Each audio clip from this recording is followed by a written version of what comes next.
Hello, আসসালামু আলাইকুম everyone. সবাই নিশ্চয়ই ভালো আছেন। তো চলে আসলাম আমি ঈদের ২ দিন আগের অর্থাৎ ১৫ তারিখের ভিডিও নিয়ে। তো আজকে আমার যে ভিডিওটি আপনারা দেখতে যাচ্ছেন, এটা কিন্তু একটা রিমিক্স ককটেল টাইপের একটা ভিডিও।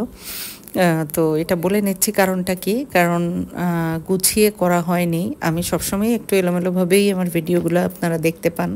তারপরেও যতটুকু চেষ্টার মধ্যে থাকে আরকি, যথাসাধ্য চেষ্টা করি আমি গুছিয়ে করার।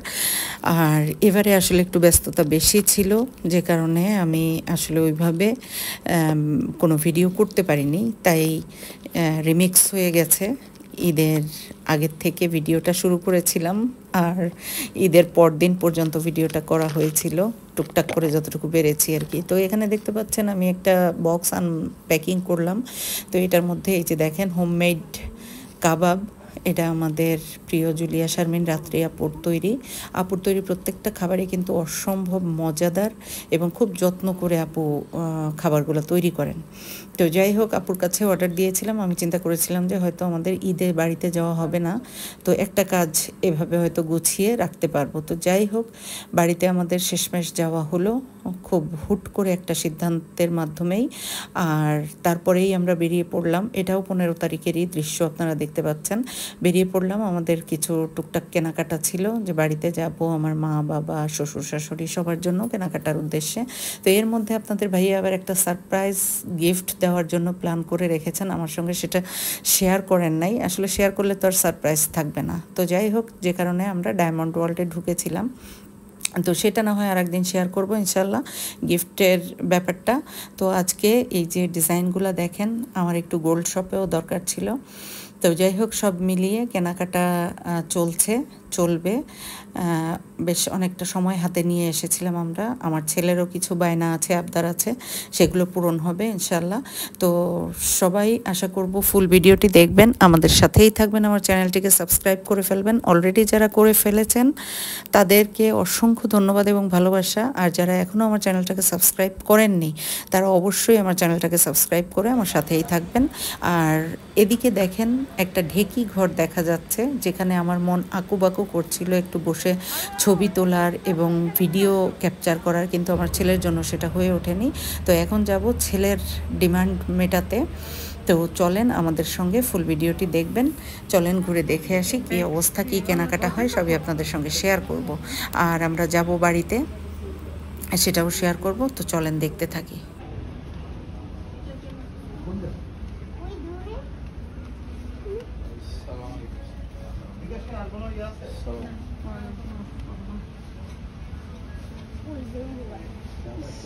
এই বাইকটা তোমার আছে?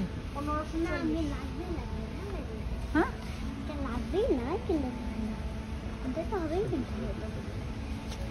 আচ্ছা, ছোট্ট হেলমেট আছে বলছিল।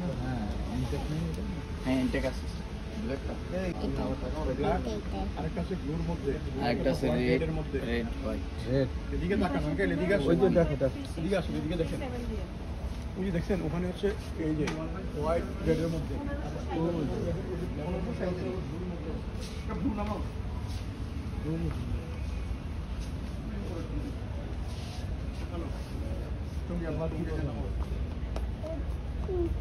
দেখে নাও যেটা তোমার। তিনটা নামাও, তিনটা যেটা চুজ করে।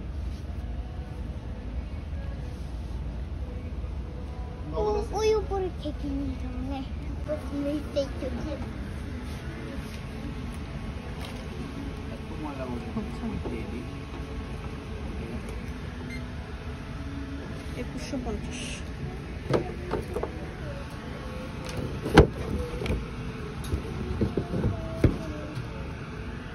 এটাই জানেন হেলমেট? এটা হেলমেট নেই তো? হেল্প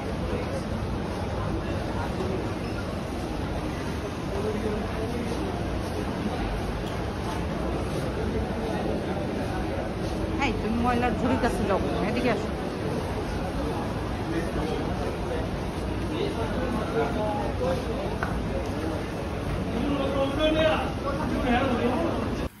তো অবশেষে সব গুছিয়ে আমরা পরদিন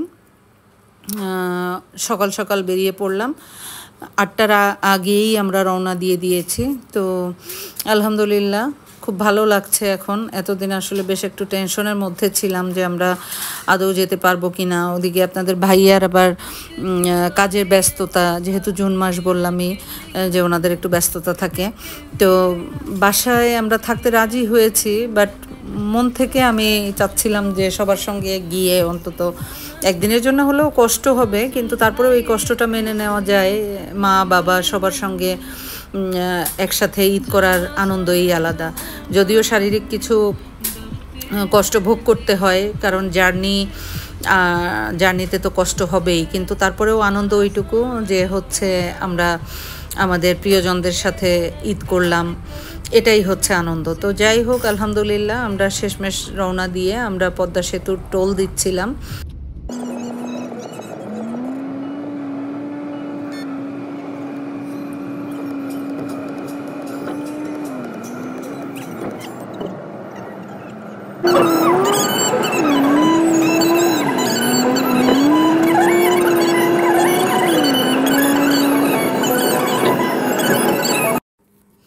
এদিকে আমরা পদ্মা সেতুর টোল দিয়ে আমরা উঠে পড়লাম সেতুতে।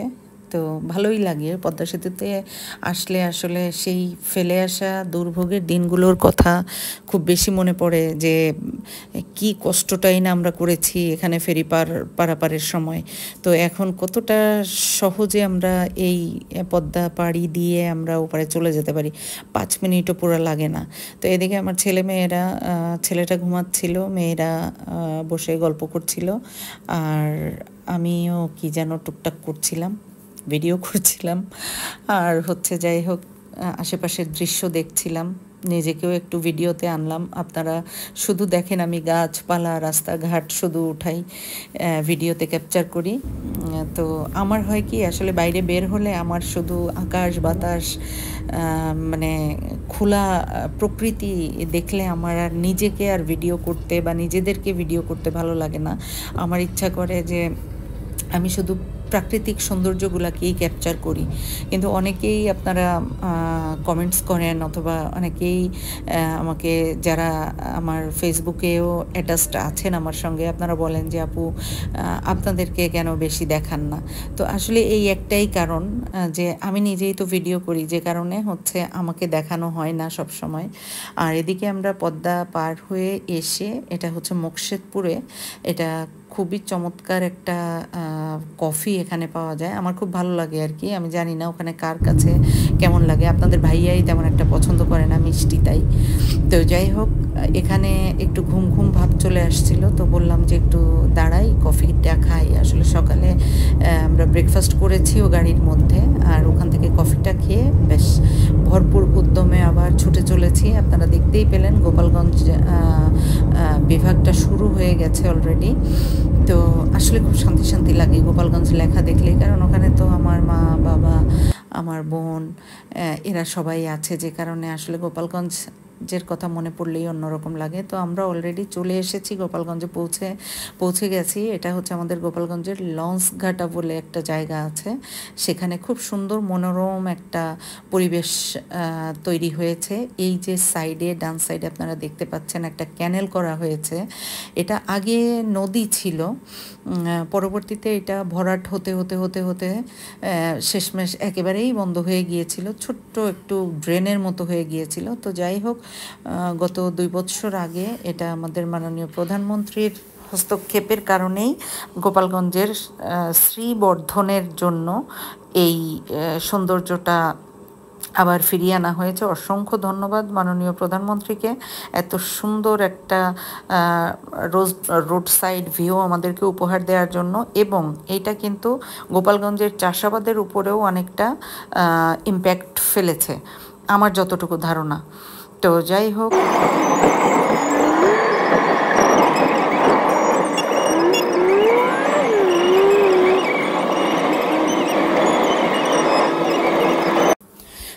আম্মুদের বাসায় আমরা একটু স্টে করলাম, ওখানে একটু নাস্তা করে।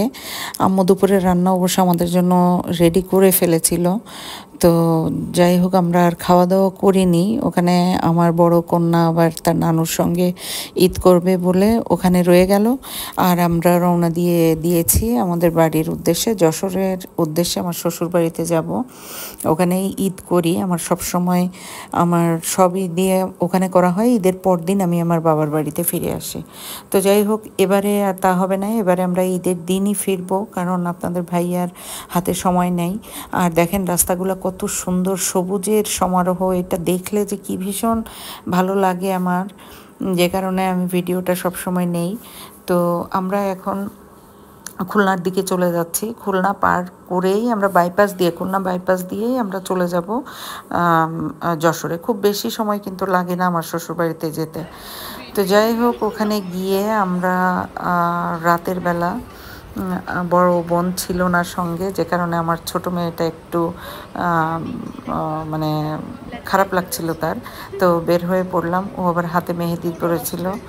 আমরা ফুচকা খাওয়ার উদ্দেশ্যে নোয়াপাড়াতে, এটা আমার শ্বশুরবাড়ির এলাকাতে আমরা চলে আসলাম। এই যে রাজু ভাই আমাদেরকে নিয়ে আসছে।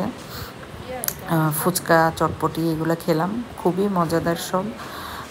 এখানে আসলেই খুব ভালো লাগে এটা খেতে। আমরা কালকে আসলাম, আপনারা ভালো আছেন তো? সেটা তো আমরা কালকে ভোরে বের হয়েছিলাম দাদু বাসা দিকে, নানু বাসা থেকে তারপরে দাদু বাসে আসলাম। এখন আমরা ছাদে এসেছি। তো এটা দেখতে পেলেন, আমার ছেলে আপনাদের সঙ্গে কথা বলল। আর দেখেন গ্রামের বাতাস খুবই শান্তির বাতাস, প্রাণ ভরে নিঃশ্বাস নেওয়া যায়। আমার তো খুবই ভালো লাগে।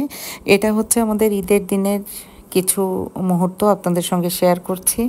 আমার মেয়েকে বললাম যে একটু ড্রেস পরো, সাজুগুজু করো, তো ও গরমে একেবারে অস্থির হয়ে যাচ্ছিল। তারপরেও আমার কথা রক্ষার্থে সে একটু সাজুগুজু করে ছাদে এসেছে, বলল যে আম্মু তাহলে চলো ছবি তুলে দিবা। তো আমি এখানে একটু ছবি তুললাম ওদের। আর হচ্ছে দুই ভাই বোন একটু খুনসুটিও করলো, ছবি তুললো। তারপরে তো এইগুলাই আসলে আনন্দ। আসলে ঈদ বলতে যে আনন্দ, সেটা মনে হয় যেন দিন দিন শেষ হয়ে যাচ্ছে। আমার কাছে তো এখন ঈদ আর মানে অন্য স্পেশাল কিছু মনে হয় না। বাচ্চাদের আনন্দেই এখন আনন্দিত হই আমি। ওরা যদি খুশি থাকে, ওরা যদি ভালো থাকে, তাহলেই আমার মনে হয় যেন হ্যাঁ আজকে তাহলে সব ঠিক আছে। আর এদিকে আমি একেবারেই হচ্ছে রান্নাবান্না করে তখন একেবারেই অস্থির অবস্থার মধ্যে ছিলাম।